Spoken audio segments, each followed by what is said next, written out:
Hello दोस्तों, welcome to main point study. आज हम करने वाले हैं चैप्टर नंबर 1 क्लास 12 का पोल साइंस का, जिसका नाम है cold war and non aligned movement. ठीक है, और हम करने वाले हैं उसकी एमसीक्यू। पहली बात तो आपको पता ही ना कि आपकी बुक के अंदर चैप्टर का नाम था कोल्ड वॉर एरा होगा, बट कंफ्यूज होने की जरूरत नहीं है।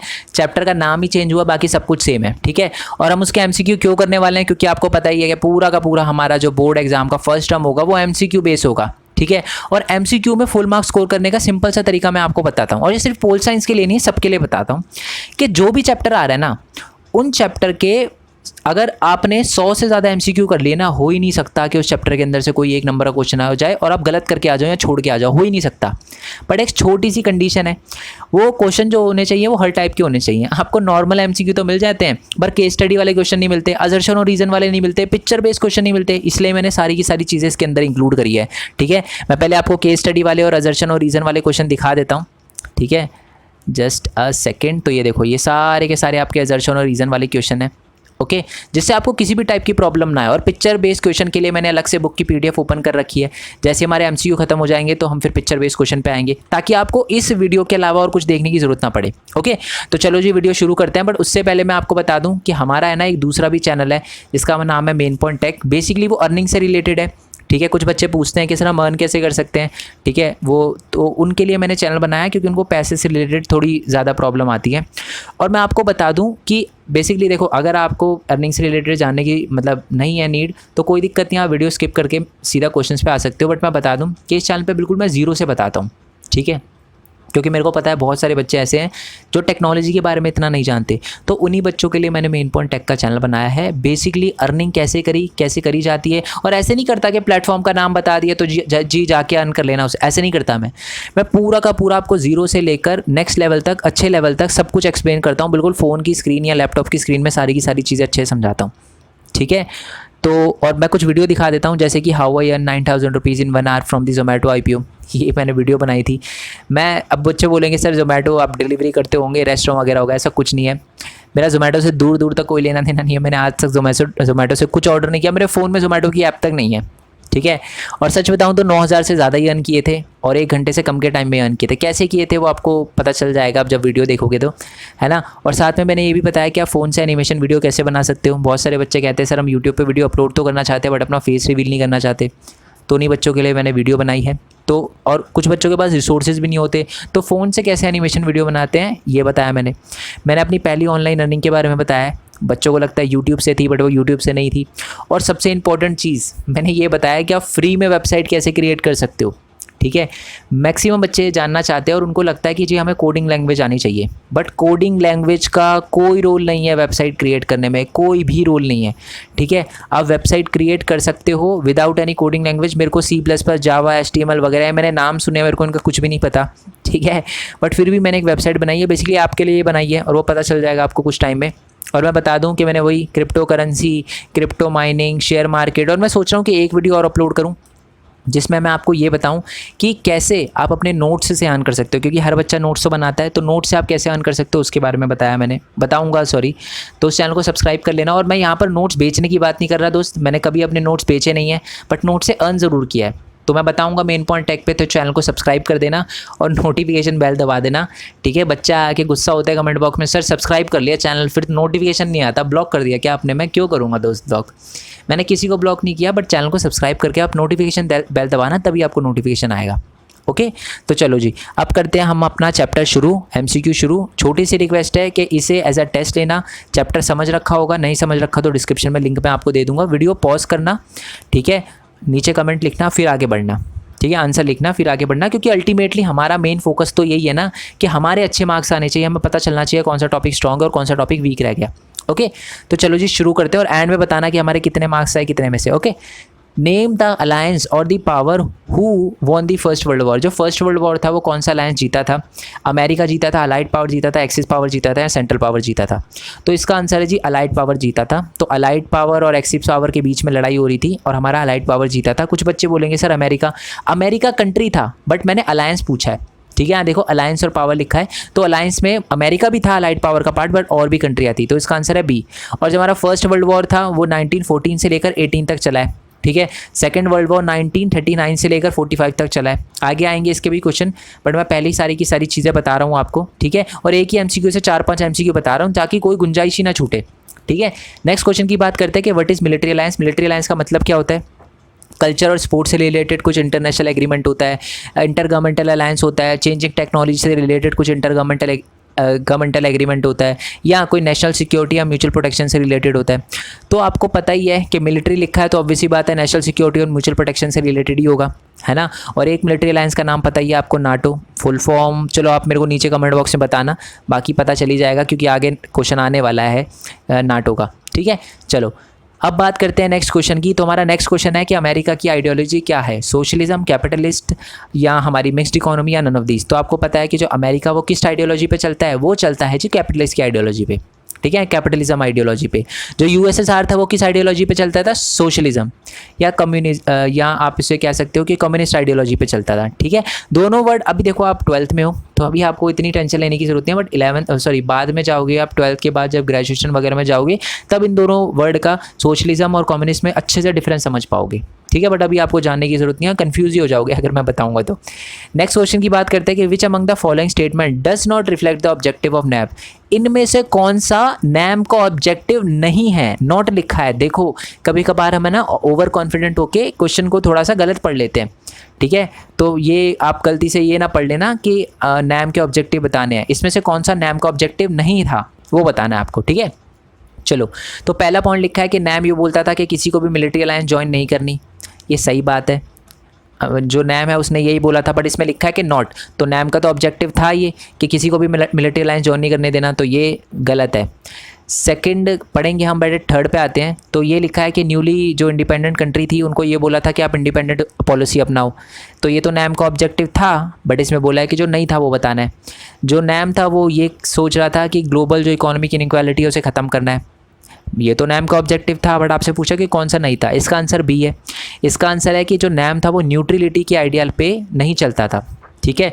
और ये बात सही है, इस पे लिखा है कि नैम जो है वो न्यूट्रलिटी के आइडिया पे चलता था, बट ये लाइन एकदम गलत लिखी हुई है। नैम न्यूट्रलिटी के आइडिया पे नहीं चलता था, नैम न्यूट्रल नहीं था, ठीक है। अगर आपने मेरे चैप्टर का एक्सप्लेनेशन देखा होगा तो आप बहुत प्यार से इस क्वेश्चन का आंसर कर दोगे। और आपने एक बात नोटिस करी होगी कि मैंने बीच का छुड़वा के चारों पॉइंट सिर्फ इसलिए पढ़ाए हैं क्योंकि आप एग्जाम में ऐसी गलती मत करना, चारों पॉइंट पढ़ना। कभी कभार क्या होता है हमें ना पहला पॉइंट ही हमें सही मिल जाता है तो हम मार्क करके आगे बढ़ जाते हैं, बट क्या पता दूसरा भी सही हो, तीसरा भी सही हो और एंड में लिखा हो ऑल ऑफ दी अबव, तो इसलिए। नेक्स्ट क्वेश्चन की बात करते हैं कि व्हेन सीटो फॉर्म्ड। अब बच्चे बोलेंगे सर ये बुक में नहीं है, दिखाऊंगा मैं आपको। पर जो हमारा सीटो है वो कब बना था, वो 1954 में बना था। ये भी क्या था, एक हमारा एक मिलिट्री अलायंस था, ठीक है। इसकी फुल फॉर्म पता है ना आपको, चलो इसकी फुल फॉर्म बताना आप नीचे कमेंट बॉक्स में। नेक्स्ट क्वेश्चन की बात करते हैं कि जो फर्स्ट सबमिट हुआ था ना हमारा नॉन अलाइंड मूवमेंट का नैम का, वो 1961 में हुआ था। कहाँ हुआ था, इंडोनेशिया, कोरिया, बेलग्रेड या न्यूयॉर्क। तो वो हुआ था जी बेलग्रेड में, ठीक है। जो आपको पता है नैम को बनाने वाले जो फाउंडर कंट्री थी वो 5 फाउंडर कंट्री थी, जिसमें से इंडिया भी था एक, ओके। नेक्स्ट क्वेश्चन की बात करते हैं कि which among the following statement about the cold war is wrong. कौन सी स्टेटमेंट गलत है वो बताना है। नीचे से स्टार्ट कर देते हैं कि एक आइडियोलॉजिकल वॉर थी बिटवीन सुपर पावर, ये बात सही है। बेसिकली ये trigger of arm race start हो गई थी, वेपन वगैरह बनाना स्टार्ट करती है, ये भी बात सही है, इसमें रॉन्ग पूछा है। नेक्स्ट है कंपटीशन था बिटवीन यूएस एंड यूएसएसआर, ये भी बात सही है। तो ये तीनों तो नहीं हो सकते, इसका आंसर ए है, ठीक है। बट फिर भी रीड कर देता हूँ कि US and USSR direct war में इंगेज हुए थे, ये बात एकदम गलत है। US and USSR direct war में इंगेज नहीं हुए थे, क्यों, लॉजिक ऑफ डेटरेंस, दोनों को पता था अगर कभी लड़ाई इनिशिएट हो गई तो बहुत ज़्यादा बड़ी दिक्कत हो जाएगी, इसलिए दोनों ने ही लड़ाई इनिशिएट नहीं करी, डायरेक्ट वॉर इनिशिएट नहीं करी, ठीक है। तो वो डायरेक्ट वॉर में नहीं, कोल्ड वॉर में इंगेज हुए थे। नेक्स्ट क्वेश्चन है आपका कि when the treaty of Versailles sign, तो ट्रीटी ऑफ वर्सैल्स हुई थी वो कब साइन हुई थी ये आपको बताना है। तो वो 1919 में हुई थी, डेट भी मैं आपको बता सकता हूँ बट आपकी बुक में नहीं लिखी, तो बट फिर भी 28 जून 1919 डेट थी ये, ठीक है। चलो नेक्स्ट क्वेश्चन की बात करते हैं कि अमेरिका वॉर ऑफ इंडिपेंडेंस। तो अमेरिका की वॉर ऑफ इंडिपेंडेंस या अमेरिका की इंडिपेंडेंस आपको बतानी है। आपकी बुक के अकॉर्डिंग 1787 है, बट बेसिकली एक प्रोसेस थी, बट आपको अपने बुक के अकॉर्डिंग चलना है। 7086 भी लिखा आ सकता है, 7087 भी लिखा आ सकता है, ठीक है। तो 1919 छोड़ दो, 87 नहीं हो सकता, 1887 नहीं हो सकता, बेसिकली हमारी इस सेंचुरी में ही था, ठीक है। 1787 के या 70s के ही टाइम में था, ठीक है। तो आई होप ये आपको समझ आ गया हो, ठीक है। चलो जी नेक्स्ट क्वेश्चन की बात करते हैं। जो इजिप्ट के लीडर थे इजिप्ट भी एक कंट्री था नैम के अंदर, आपको पता है ना। तो उनका नाम क्या था जो इजिप्ट के लीडर थे उस टाइम, जिन्होंने नैम में को फाउंड किया था, नैम को बनाने में अपना योगदान दिया था? जवाहरलाल नेहरू, सुकर्नो, क्वामे नक्रुमा या गमाल अब्दुल नासिर। तो आपको पता ही है कि जो इनका नाम था वो था क्वामे नक्रुमा। ये बेसिकली नियो कॉलोनियलिज्म को, मतलब एक तरह से जो हमारी जो कॉलोनी वाला सिस्टम है ना उसको अपोज करते थे। ठीक है, चलो जी ये क्लियर हो गया हमको। तो क्वामे नक्रुमा जो थे वो इजिप्ट के लीडर थे। मैप में दिखाऊंगा, ठीक है, मैप की भी बताऊंगा मैं आपको इजिप्ट कहाँ आ सकता है आपको। चलो नेक्स्ट क्वेश्चन है आपका कि why India not sign CTBT। CTBT की फुल फॉर्म आपको पता है? Comprehensive test ban treaty. ठीक है, इसको ना NPT भी लिख सकते हो आप। मैं आपको बता दूं ना NPT और ना ही CTBT इंडिया ने दोनों पे ही साइन नहीं किया। क्यों नहीं किया जी? क्योंकि ये डिस्क्रिमिनेटरी था, क्योंकि पाकिस्तान ने साइन नहीं किया, क्योंकि it is signed by Pakistan, क्योंकि पाकिस्तान ने साइन किया इसलिए हमने नहीं किया, अमेरिका ने साइन किया इसलिए हमने नहीं किया, ये फ्रीडम के अगेंस्ट था इसलिए हमने नहीं किया, या ये डिस्क्रिमिनेटरी था। तो ये ना बेसिकली डिस्क्रिमिनेटरी था। ये पता है क्या बोलता था आगे? वैसे इसका क्वेश्चन आएगा कि जो 1967 से पहले जो हमारे सुपर पावर थे जिन्होंने न्यूक्लियर टेस्टिंग कर रखी थी, उन्हीं को सिर्फ न्यूक्लियर वेपन यूज़ करने की परमिशन है। तो ऑब्वियसली बात है डिस्क्रिमिनेटरी था, तो इसलिए ना ही हमने किया ना ही पाकिस्तान ने। ठीक है, पाकिस्तान ने क्यों नहीं किया? क्योंकि उनको लगता था हम उड़ा देंगे। ठीक है, और बेसिकली हमने क्यों नहीं किया? क्योंकि हमको पता है पाकिस्तान भी बेवकूफ़ है, वो कुछ भी कर सकता है, तो इसलिए, है ना। चलो नेक्स्ट क्वेश्चन की बात करते हैं। बाकी CTBT की फुल फॉर्म आपको बताई दी मैंने, कॉम्प्रिहेंसिव टेस्ट बैन ट्रीटी, याद रखना। NPT की भी याद होनी चाहिए, चलो NPT की नीचे कमेंट बॉक्स में लिखना। नेक्स्ट क्वेश्चन की बात करते हैं UNCTAD। UNCTAD जो था, अंकटाड जिसे बोलते हैं हम, ब्रॉट आउट रिपोर्ट इन 1972। 1972 में ना हमारा जो हमारा अंकटाड था वो एक रिपोर्ट लेकर आया था, है ना। वो बेसिकली आपको पता है ना LDCs के लिए लाया था। तो वो जो रिपोर्ट थी उसका क्या नाम था वो आपको बताना है। तो देखो इस बार है ना ऑप्शन मैंने बहुत ही ज़्यादा अच्छे रखे हैं जिससे आप बहुत ज़्यादा कंफ्यूज जाओ, बट याद रखना इसका आंसर है toward a new trade policy for development. ठीक है, toward a new trade policy for development. ठीक है, ट्रेड के लिए नहीं थी, toward a new trade policy for development, याद रखना है। ठीक है, इसमें गलती नहीं करनी।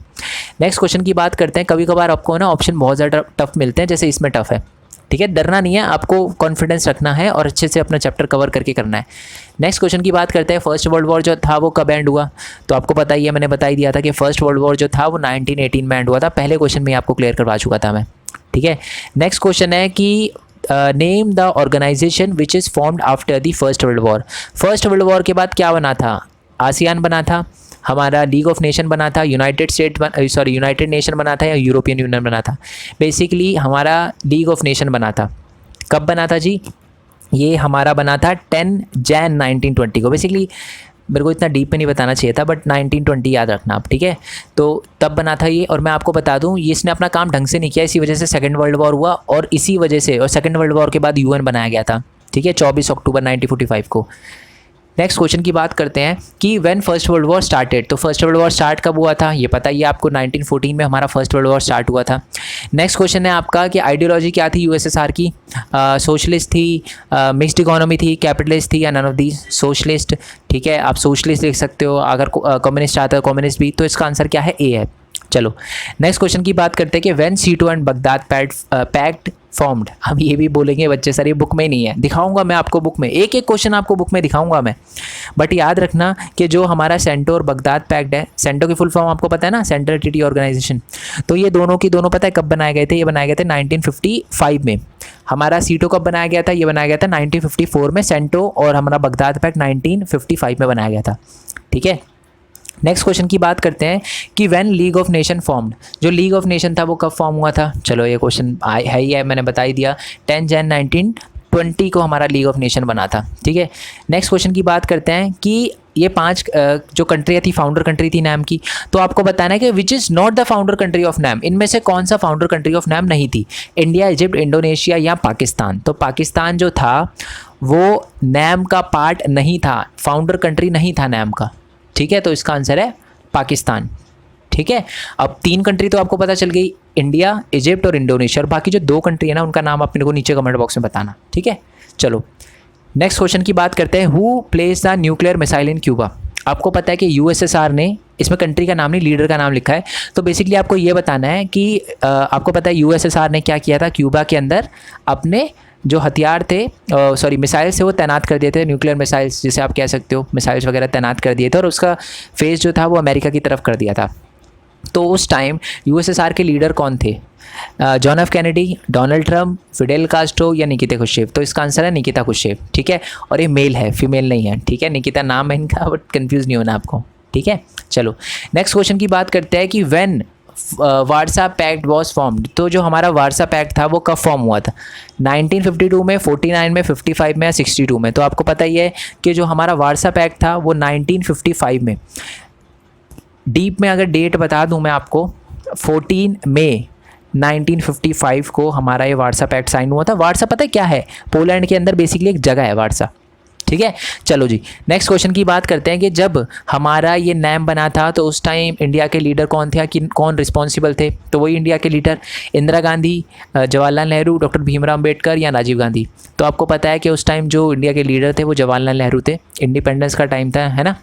तो उसके बाद भी बहुत टाइम तक जवाहरलाल नेहरू रहे थे। फॉरेन मिनिस्टर भी थे हमारे, ठीक है। जब तक रहे तब तक फॉरेन मिनिस्टर भी थे हमारे, ये याद रखना।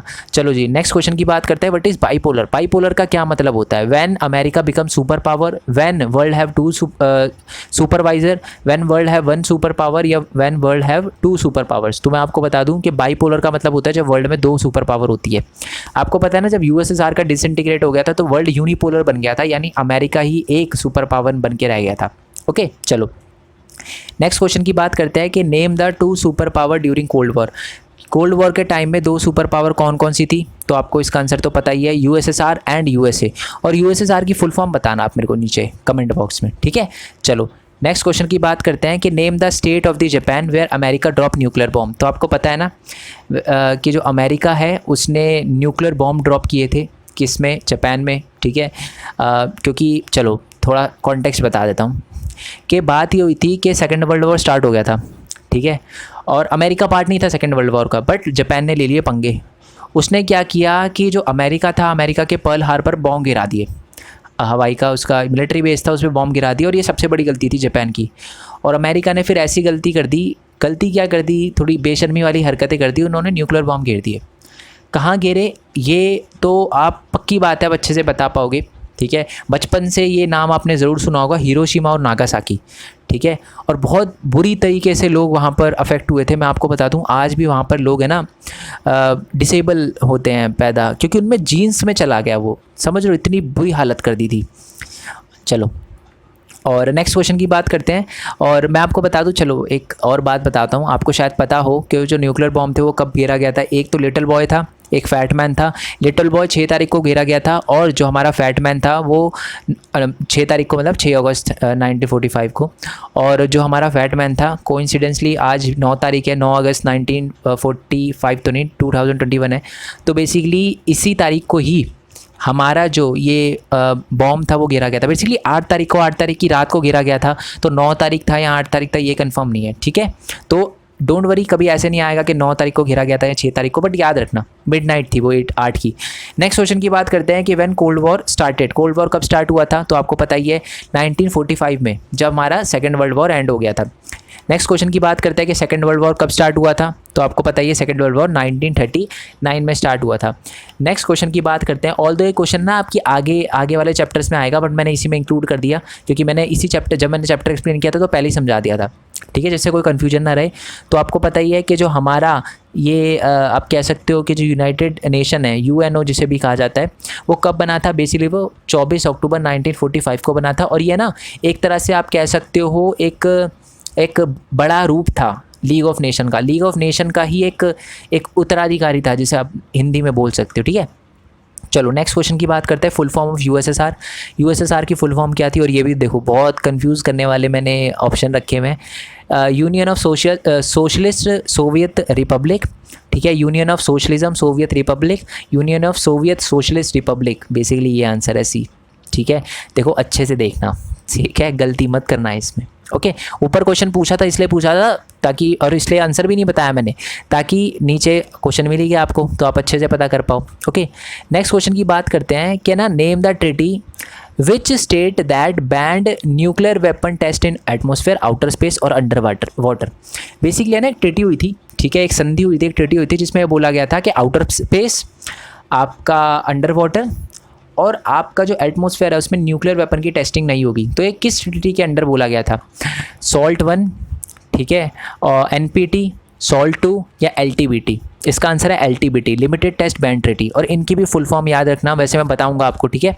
बट LTBT के तहत ये बोला गया था कि अंडर वाटर, आउटर स्पेस और आपका एटमॉस्फेयर, इसमें आप न्यूक्लियर टेस्टिंग नहीं कर सकते। ओके, नेक्स्ट क्वेश्चन की बात करते हैं कि उस लीडर का नाम बताओ जो 1962 में था USSR के अंदर। तो मैं आपको बता दूं 1962 में USSR के जो लीडर थे उनका नाम था निकिता खुश्चेव, और उन्होंने ही, आपको पता ही है कि वो लगाए थे, क्या लगाए थे, हमारे क्यूबा के अंदर मिसाइल्स वगैरह लगाए थे। वो 1962 में ही हुआ था, क्यूबा मिसाइल। अब पहली बुक में आपके टॉपिक यही दे रखा है ना। चलो नेक्स्ट क्वेश्चन की बात करते हैं कि what is logic of deterrence. Logic of deterrence का क्या मतलब होता है? देखो मैं आपको पहले ही समझा देता हूँ। पता है, मैंने अभी ऊपर हमने क्वेश्चन देखा था कि जो अमेरिका था और जो USSR था वो दोनों सुपर पावर थे, वो चाहते तो आपस में लड़ सकते थे, बट वो क्यों नहीं लड़े? Because of logic of deterrence. Logic of deterrence का मतलब क्या होता है? जब दोनों को ही पता हो कि दोनों के पास बहुत तगड़ी कैपेसिटी है एक दूसरे पर अटैक करने की, तो दोनों ही वॉर को इनिशिएट ही नहीं करते। तो इसी को कहते हैं हम क्या? Logic of deterrence. ठीक है जी, आई होप आपको पता चल गया हो। तो when both side have capacity to respond against and attack to cause much more destruction, ये बात सही है, बट इसका आंसर होगा C. If both side are equally powerful and neither can initiate war, दोनों में से कोई नहीं करता। इसमें सिर्फ अटैक की बात की गई है, इनिशिएट की वॉर नहीं की बात की गई। तो मैं आपको बता दूं लॉजिक ऑफ डेटरेंस का मतलब होता है जब दोनों ही इक्वली पावरफुल हो और दोनों ही वॉर को इनिशिएट ना करना चाहे। ठीक है, चलो जी, तो इसका हो गया सी। नेक्स्ट क्वेश्चन की बात करते हैं, full form of NAM, non aligned movement, पता ही है आपको। ठीक है, तो आई होप आपको ये पता चल गया, नॉन अलाइंड मूवमेंट या नॉन अलाइनमेंट मूवमेंट जिसे कहा जाता है। ठीक है, बट इसका आंसर आपको पता है नॉन अलाइंड मूवमेंट है। अलाइनमेंट कुछ नहीं होता, मैथ्स नहीं कर रहे हैं हम यहाँ पर। ठीक है, तो नॉन अलाइंड मूवमेंट। ओके, चलो जी नेक्स्ट क्वेश्चन की बात करते हैं। नेक्स्ट क्वेश्चन है कि name the code name of the nuclear bomb which is dropped by the America on Japan. तो कोड नेम जो था ना उसका, आपको थोड़ा अजीब सा लगेगा, बट जो अमेरिका ने बॉम्ब गिराए थे उनका कोड नेम पता है क्या था? वो था जी little boy and the fat man. तो इसका आंसर है बी। ठीक है जी, आई होप आपको ये पता चल गया हो।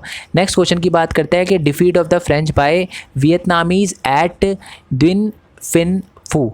ठीक है, दिन बिन फू ये एक जगह है बेसिकली जहाँ पर है ना फ्रेंच आर्मी को बहुत अच्छी तरीके से हराया था वियतनाम की आर्मी ने। ठीक है, इससे रिलेटेड पिक्चर भी आएगी बट हम आगे देखेंगे। देन बिन फू को के अंदर हराया था। तो ये कब की बात है, कब हराया था? तो ये हराया था जी 1954 में। ठीक है, 1954 में हमारी ये जो डिफीट हुई थी फ्रेंच की वियतनाम के अंदर। ठीक है, चलो नेक्स्ट क्वेश्चन की बात करते हैं कि वारसा पैक्ट जो था उसको और किस नाम से जाना जाता है। तो मैं आपको बता दूं कि वारसा पैक्ट को हम ईस्टर्न अलायंस भी कहते हैं। ठीक है, ईस्टर्न अलायंस भी कहते हैं वारसा पैक्ट को। नेक्स्ट क्वेश्चन की बात करते हैं कि क्यूबा जो है वो अलाई था किसका? USSR का, पाकिस्तान का, इंडिया का, USA का। तो आपको पता ही है कि जो हमारा क्यूबा था ना वो USSR का अलाई था। ठीक है, मतलब मिलिट्री आप एड कह सकते हो, पॉलिटिकल एड, ये सारी की सारी चीज़ें देता था। नेक्स्ट है कि when Japan attack on Pearl Harbor with bomb. तो जो हमारा जापान था उसने अमेरिका पे पर्ल हार्बर पर बॉम्ब गिरा था, उसी के बाद न्यूक्लियर वेपन गिरे थे अमेरिका ने जापान पर। बट जापान ने कब किया था पर्ल हार्बर पर हमला? तो वो किया था जी 1941 में। ठीक है, 7 दिसंबर 1941 में किए थे बेसिकली। उसके बाद फिर अमेरिका ने ज्वाइन कर लिया था, क्या दिसंबर के अंदर ही ज्वाइन कर लिया था अलाइड पावर को। पहले पार्ट नहीं था, पहले अमेरिका ने मना कर दिया, मैं नहीं लड़ रहा सेकेंड वर्ल्ड वॉर, बट जब इतना हुआ तो फिर वो लड़ने पे आ गया। नेक्स्ट क्वेश्चन की बात करते हैं कि इंडोनेशिया के लीडर कौन थे जब नैम को बनाया गया था? फाउंडर कंट्री ऑफ नैम, जब नैम को बनाया गया था तो उस टाइम इंडोनेशिया के लीडर कौन थे जिन्होंने अपना रोल निभाया इसको बनाने में? तो उनका नाम था जी सुकर्नो। बहुत प्यारा नाम है, याद रखना। नेक्स्ट क्वेश्चन की बात करते हैं कि 2 super power confronted in Berlin. In यानी जो आपको पता है 2 सुपर पावर जो थी वो इनडायरेक्ट वॉर पे आई थी बर्लिन के अंदर। तो वो कब की बात है? 50 to 53 की बात है, या वो बात है जी हमारे 58 to 62 की, अर्ली 60s की, या वो है 1960s की बात? तो मैं आपको बता दूं बर्लिन के अंदर जो कन्फ्रंटेशन हुआ था ना हमारा 2 सुपर पावर का, इनडायरेक्टली वो हुआ था जी 1958 to 62 में। ठीक है, चलो इसको ना हम अरीना ऑफ कोल्ड वॉर भी कहते हैं। आई होप पता हो ये आपको बात। नेक्स्ट क्वेश्चन की बात करते हैं कि name the military alliance led by the America. America किस मिलिट्री अलायंस का लीडर था? सीटो, नाटो, सेंटो, वारसा पैक्ट। तो अमेरिका जो था वो किसका था? नाटो का था। नॉर्थ अटलांटिक ट्रीटी ऑर्गेनाइजेशन, ठीक है। वारसा का कौन था? यूएसएसआर। वारसा क्या है? जगह है, कहाँ है? पोलैंड में। नेक्स्ट क्वेश्चन की बात करते हैं कि name the leader of USA in 1962। 1962 में यूएसए के जो लीडर थे वो कौन थे? Fidel Castro, Nikita Khrushchev, Donald Trump या जॉन एफ कैनेडी? तो 1962 में जो यूएसए के जो लीडर थे उनका नाम था जॉन एफ कैनेडी, ठीक है। डोनाल्ड ट्रंप छोड़ दो, फिडेल कास्ट्रो क्यूबा के थे, निकिता खुश्चेव हमारे उनके थे यूएसएसआर के थे, और जो जॉन एफ कैनेडी थे वो अमेरिका के थे, यूएसए के थे। नेक्स्ट क्वेश्चन की बात करते हैं कि name the military alliance led by the USSR. तो जो यूएसएसआर था वो कौन से मिलिट्री अलायंस को लेड कर रहा था, क्या नाम था उसका? नाम पता ही है आपको, वारसा पैक्ट था। कब बनाया गया था? 14 मई 1955। बट पहली बात तो एग्जाम में इससे रिलेटेड डेट नहीं आएगी, बिल्कुल एग्जैक्ट डेट नहीं आएगी, तो सिर्फ साल ही याद रखो आप। नेक्स्ट क्वेश्चन की बात करते हैं कि जो अमेरिका है attacked on Japan by the nuclear bomb on, कब अटैक किया था अमेरिका ने न्यूक्लियर बॉम्ब से जापान पर? दिसंबर 1945, अगस्त 1945, जैन 1946 या सितंबर 1945? तो इसका आंसर है जी अगस्त 1945। दोनों बॉम्ब अगस्त में घेरे गए थे, ठीक है। चलो जी, नेक्स्ट क्वेश्चन की बात करते हैं। Initially dash was not the part of first world war, sorry world war second. तो आपको पता ही है, मैंने आपको बता ही दिया था कि सेकंड वर्ल्ड वॉर में ना स्टार्टिंग में अमेरिका पार्ट नहीं था, उसने मना कर दिया था कि हम पार्ट रहना ही नहीं चाहते। और मैं आपको बता दूं फर्स्ट वर्ल्ड वॉर में भी अमेरिका बाद में आया था, ठीक है। तो इसका आंसर क्या है? अमेरिका है। ओके, ब्रिटिश भी था, इंडिया भी था, चाइना भी था। अच्छा, इंडिया क्यों लिखा है मैंने? सेकंड वर्ल्ड वॉर में इंडिया क्या क्या लेना देना? हम डायरेक्ट नहीं थे, बट हम इनडायरेक्टली तो थे, हम ब्रिटिश की साइड थे, तो हमारे फौजी वहाँ पर लड़ने जा रहे थे ब्रिटिश की साइड से, तो ये एक बहुत बड़ी दिक्कत थी, ठीक है जी। चलो, कम थे हमारे इंडिया के सोल्जर, बट थे कुछ लड़ने गए थे सेकंड वर्ल्ड वॉर, ठीक है, शायद आपको ना पता हो। और इस ये वर्ल्ड वॉर सेकंड में भी जो ब्रिटिश है वो व्यस्त हो गया था, और इसी की वजह से हमें इंडिपेंडेंस भी मिली थी, क्योंकि उनका ध्यान ज़्यादा उस पर था, ठीक है। चलो, नेक्स्ट क्वेश्चन की बात करते हैं कि फुल फॉर्म ऑफ एबीएम जो थी एक ट्रिटी हुई थी, उसकी फुल फॉर्म बताओ, क्या है उसकी फुल फॉर्म?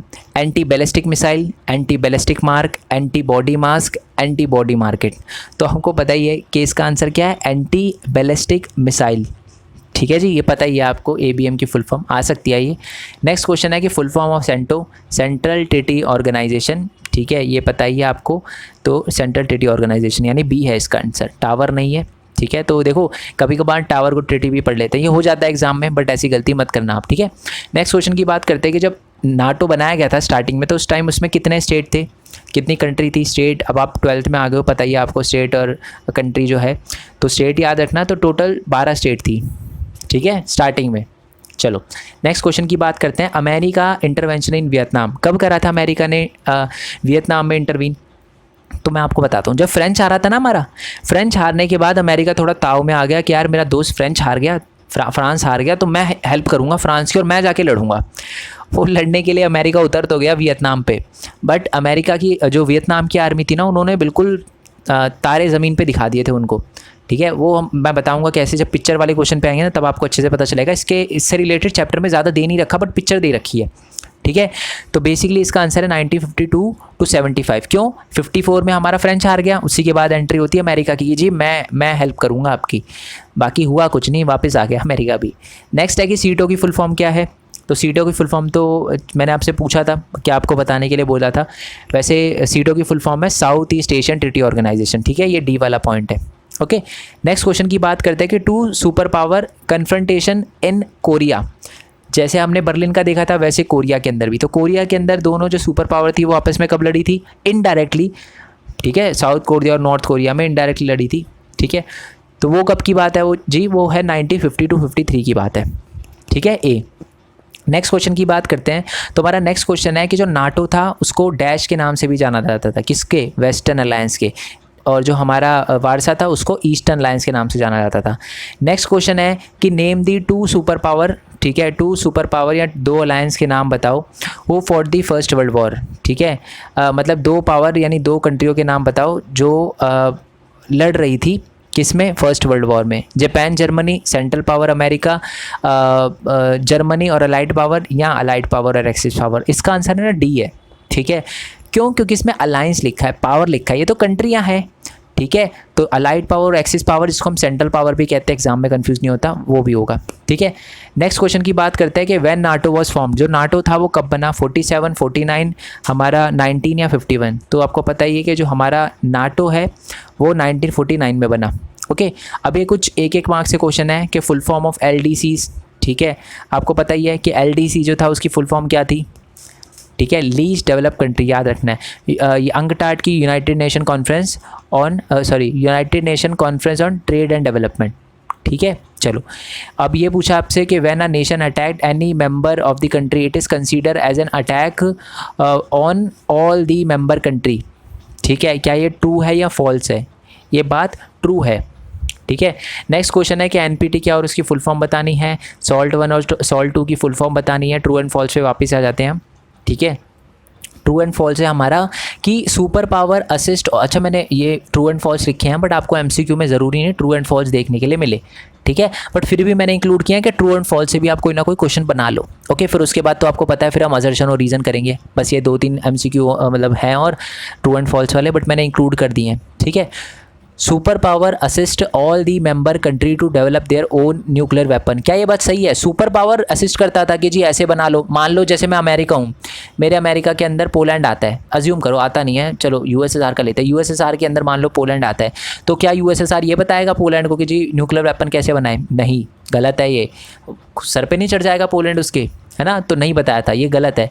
नेक्स्ट है member country of the alliance are provide base in their respective land for the super power, जो मेंबर कंट्री थी ना अलायंस की, जैसे वार्सा की मेंबर कंट्री और जो हमारी नाटो की मेंबर कंट्री, वो है ना अमेरिका की आर्मी को अपनी कंट्री के अंदर बेस बनाने की परमिशन देती थी और प्रोवाइड करती थी बेस। क्या ये बात सही है? ये बात एकदम सही है, ठीक है, करती थी। नियो की फुल फॉर्म बतानी है आपको, ठीक है, a new international economic order, बाकी SALT 1 और SALT 2 के बारे में बताना है। और ये लास्ट क्वेश्चन है कि member country support the super power both in term of ideology and military strategy, ये बात भी सही है। अब आते हैं जी हमारे असर्शन और रीज़न वाले क्वेश्चन पे, ठीक है, बहुत ध्यान से सुनना, ठीक है। पहले मैं बता देता हूँ, अगर आपको नहीं पता कि असर्शन और रीज़न सॉल्व कैसे करते हैं, देखो कुछ नहीं करना आपको, असर्शन के सामने एक लाइन लिखी है, लॉजिक के सामने, रीज़न के सामने एक लाइन लिखी है, वो दोनों को रीड करना है आपको, ठीक है। और रीड करना है, पहले ये देखना है कि असर्शन अगर सही है तो फिर रीज़न पढ़ना है, ठीक है। मान लो असर्शन आपका सही है, ठीक है, फिर रीज़न पढ़ा आपने और रीज़न भी सही है, ठीक है, तो बोथ आर ट्रू। अगर मान लो असर्शन गलत निकलता है, असर्शन अगर आपका गलत निकलता है फिर रीज़न रीड करो, ठीक है, फिर आप तो अगर मान लो रीज़न सही निकलता है तो असर्शन इज़ ट्रू एंड, मतलब दोबारा समझाता हूँ, ध्यान से सुनो, ठीक है, जल्दबाजी में मैं ज़्यादा गलती नहीं करना चाहता। असर्शन देखो, असर्शन का मतलब एक लाइन लिखी होती है, रीज़न के सामने आपके सामने एक लाइन लिखी होती है, ठीक है। सबसे पहले आपको चेक करना है क्या असर्शन सही लिखा हुआ है। अगर असर्शन सही लिखा होता है तो फिर रीज़न रीड करना है। अगर रीज़न गलत है तो फिर आपका आंसर क्या होगा कि assertion is true but the reason is false, ठीक है, सी।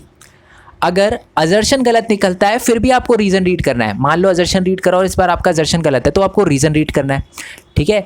और अगर रीज़न सही निकलता है तो फिर क्या होगा कि रीज़न इज़ फॉल्स, सॉरी हाँ, reason is true but the assertion is false, assertion is false but the reason is true, ठीक है। अगर दोनों ही गलत निकल जाते हैं तो बोथ आर फॉल्स, और अगर दोनों सही निकलते हैं तो फिर कनेक्शन ढूंढना है। कनेक्शन का मतलब मैं आपको बताऊंगा, बट अगर दोनों में कनेक्शन बैठ जाता है तो आपको क्या करना है कि both assertion and reason are true and the reason is correct explanation of assertion. अगर दोनों में कोई कनेक्शन नहीं बैठता तो not correct explanation of assertion. अब करते हैं प्रैक्टिकल क्वेश्चन, तब आपको अच्छे से क्लियर होगा। क्वेश्चन रीड करो जी। असर्शन लिखा हुआ है कि both super power don't want to initiate war, क्या ये बात सही है? ये बात एकदम सही है। दोनों सुपर पावर जो थी हमारी US एंड USSR, वो दोनों इनिशिएट नहीं करना चाहती थी वॉर, एकदम करेक्ट है। रीज़न की बात करते हैं, लॉजिक ऑफ डेटरेंस, वो दोनों की दोनों, लॉजिक ऑफ डेटरेंस आपको पता है ना, लॉजिक ऑफ डेटरेंस का क्या मतलब है? लॉजिक ऑफ डेटरेंस का मतलब है कि दोनों के पास जब इक्वल सुपर पावर हो तो दोनों को पता है कि अगर लड़ाई हो गई तो बहुत ज़्यादा डिस्ट्रक्शन होगा, तो दोनों में से कोई भी वॉर इनिशिएट नहीं करता। तो रीज़न क्या सही लिखा हुआ है?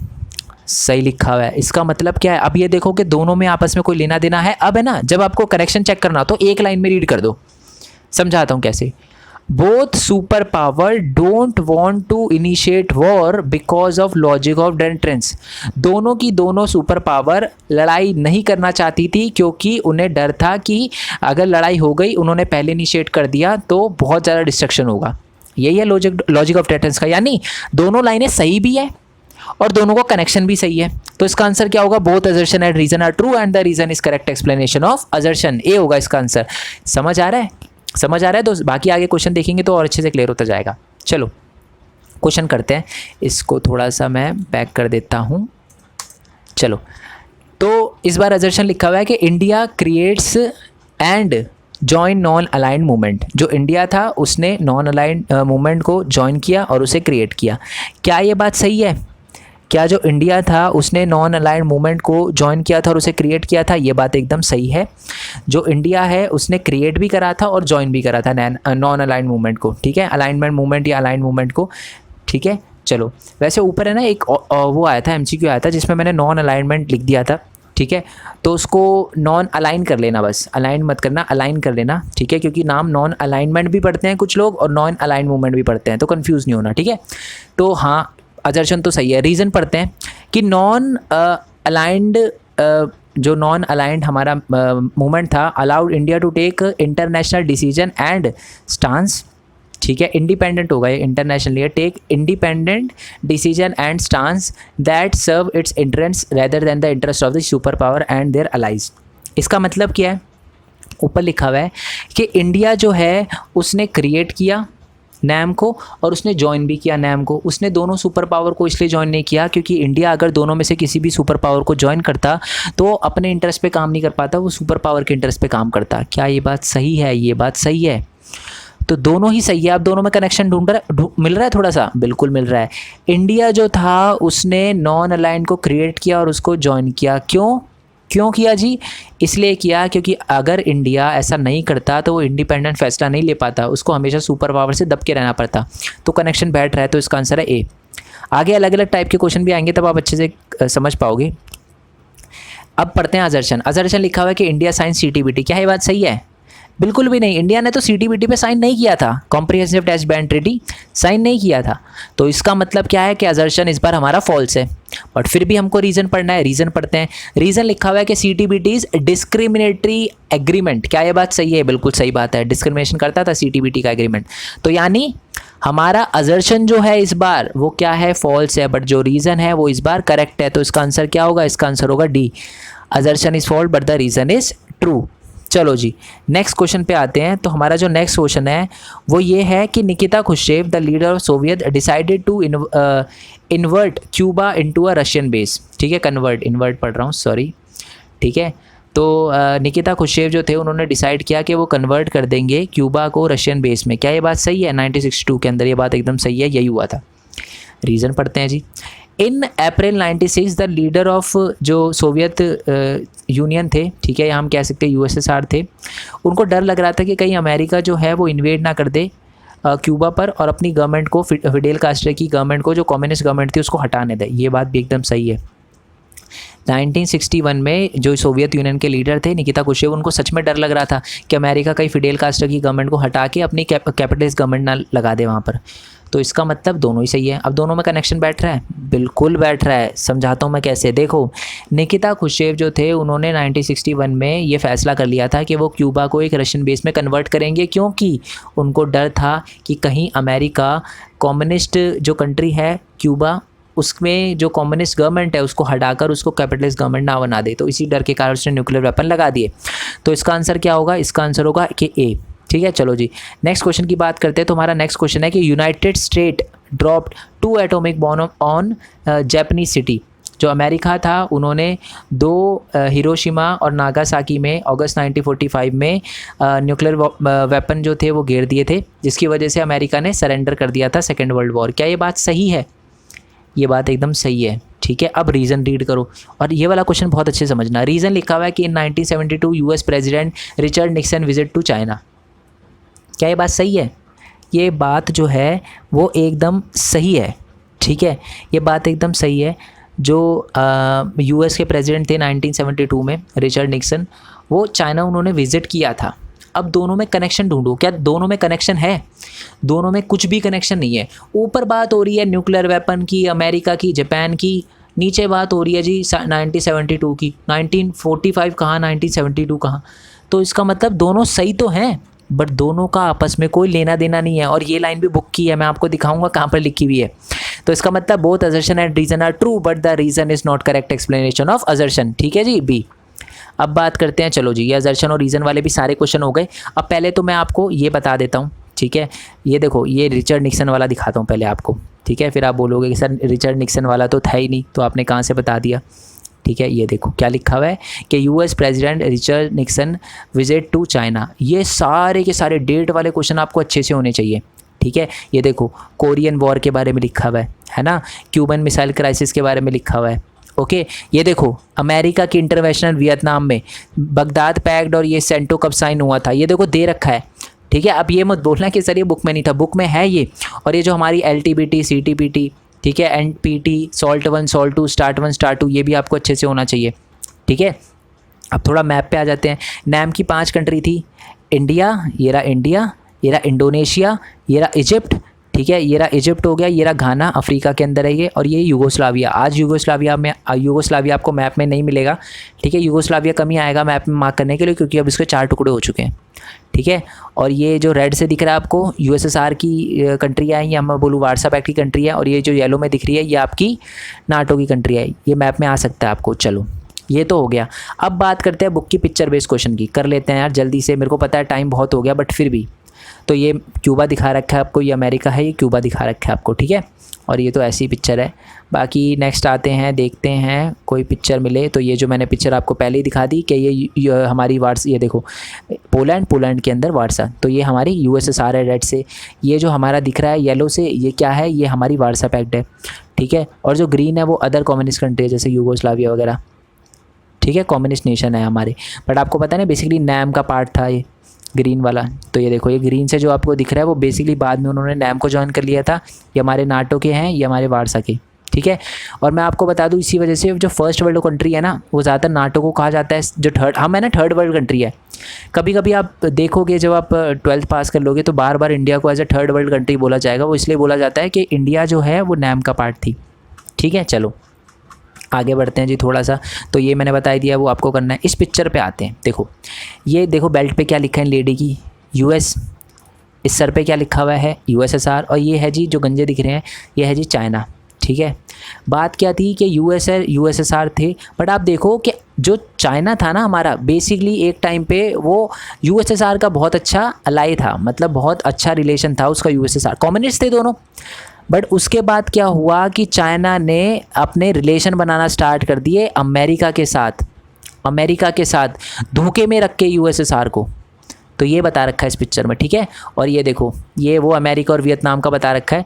ये जॉनसन है, बेसिकली इन्होंने ही वियतनाम के अंदर अपनी आर्मी भेजी थी कि जी फ्रांस है हम तो निपटा देंगे, बहुत फ्रांस हार गया तो क्या हो गया, अमेरिका है, ये अमेरिका जो है वियतनाम की आर्मी को बहुत गंदी तरीके से खदेड़ देगा, ठीक है। बेसिकली उनको लग रहा था कि हम कच्चा चबा जाएंगे। देखो वियतनाम लिखा है तो उनको लग रहा था कि कच्चा चबा जाएंगे हम वियतनाम की आर्मी को दह धुआं मारेंगे, ऐसे कुछ बड़ी गंदी तरीके से मारेंगे, ठीक है, गुद्दी सेक देंगे।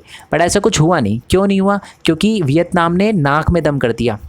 पता है ऐसा क्यों हुआ? बात ये थी कि वियतनाम की ज़मीन पर लड़ाई हो रही थी तो उन्होंने सुरंगें खोद दी थी, ठीक है, और उनको पता ही नहीं चल रहा था एक बंदे कहाँ कहाँ से मार रहे हैं, समझ रहे हो। तो ये हुआ था। अब बात करते हैं जी नेक्स्ट कोई पिक्चर आए तो। नेक्स्ट कोई पिक्चर, चलो जी पिक्चर कुछ नहीं है, ट्रिटी वगैरह दे रखी है, ठीक है। आई होप कि आपको सारी की सारी चीज़ें समझ आई हो, ठीक है। मैं सच बता रहा हूँ आपको, इस वीडियो के बाद और कुछ देखने की ज़रूरत नहीं है। चैप्टर समझ लेना, चैप्टर नहीं समझा, चैप्टर तो समझना इंपॉर्टेंट है ही। लिंक नीचे डिस्क्रिप्शन में दे दूंगा। और बाकी हमारा टेलीग्राम चैनल है क्लास 12 का, उसको ज्वाइन कर लेना, ठीक है। वहाँ पर सारी अपडेट वगैरह मिल जाती है। तो आई होप ये वीडियो आपको अच्छी लगी हो। वीडियो अच्छी लगी हो तो लाइक करके चैनल को सब्सक्राइब करके वीडियो को शेयर ज़रूर करना, ठीक है। मेन पॉइंट टेक के बारे में बता चुका हूँ। यूनिक वर्ल्ड भी हमारा एक चैनल है, मेन पॉइंट गेमिंग का भी चैनल है, कभी मन करे तो आ जाना यार खेलने के लिए, ठीक है। और बाकी मेन पॉइंट स्टडी को तो सब्सक्राइब कर लेना। और ये मेरा एक लास्ट व्लॉगिंग चैनल है, ठीक है, भरत कुमार खोरवाल करके, तो आप चाहो तो उसको सब्सक्राइब कर लेना। अभी तक कुछ डाला नहीं है बट आई होप जल्दी कुछ उस पर अपलोड करूँ, ठीक है। बाकी नेक्स्ट वीडियो के लिए स्टे ट्यून। तब तक के लिए थैंक यू सो मच। और मैं एक और चीज़ बता देता हूँ, बच्चों को नहीं पता है बात, बट है ना, एक mainpointstudy.in की वेबसाइट मैंने क्रिएट कर ली है। अभी क्लास 12 के नोट्स नहीं डाले बट जल्दी वहाँ पर नोट्स अपलोड करूँगा, ठीक है। क्योंकि आपने यहाँ तक वीडियो देखी है तो अब आपके लिए सरप्राइज़ बहुत ज़्यादा इंपॉर्टेंट था, तो इसलिए मैंने दे दिया, जल्दी वहाँ पर अपलोड कर दूँगा मैं, ठीक है। बाकी नेक्स्ट वीडियो के लिए स्टे ट्यून, नेक्स्ट चैप्टर के MCQ के लिए स्टे ट्यून। और मैं इसकी प्लेलिस्ट का लिंक भी आपको नीचे डिस्क्रिप्शन में दे दूँगा, क्लिक करोगे जितने भी चैप्टर मैंने अपलोड किए होंगे उनके आपको MCQ वगैरह मिल जाएंगे, ठीक है। सो नेक्स्ट वीडियो के लिए स्टे ट्यून। तब तक के लिए थैंक यू सो मच। जय हिंद, जय भारत, वंदे मातरम। Thanks for your support. Bye bye.